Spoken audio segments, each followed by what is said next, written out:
আমরা পুরুষ, আমরা অন্য নারীর গন্ধ পেলে 5 বছরের ভালোবাসা 5 সেকেন্ডে ভুলে যাই। আমরা পুরুষ কখনোই এক নারীতে আসক্ত থাকি না, বা গল্পটা এমন হতে পারে আমরা কখনো এক নারীতে আসক্ত থাকতে পারি না।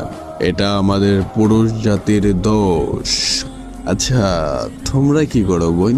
তোমরা ভালোবাসা শিখাও, কয়েকদিন খুব যত্ন করে ভালোবাসো, অসীম এক মায়ার বন্ধনে বেঁধে তারপরে গিয়ে অন্য একটা ছেলেকে বিয়ে করো। সেদিন ওই ছেলেটা বাঁচলো কি মরলো সেই খবরটাও রাখো না, আর দোষ দাও ফ্যামিলির।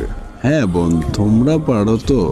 বিয়ের পর তোমার স্বামী যখন তোমাকে আদর করতে আসে তখন ওই ছেলেটাকে মনে রাখতে। তোমরা পারো তো এক পুরুষে আসক্ত থাকতে।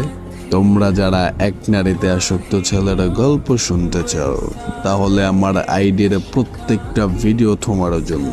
যে পুরুষ এক নারীতে আসক্ত তার শেষ পরিণতি কাফনে সীমাবদ্ধ।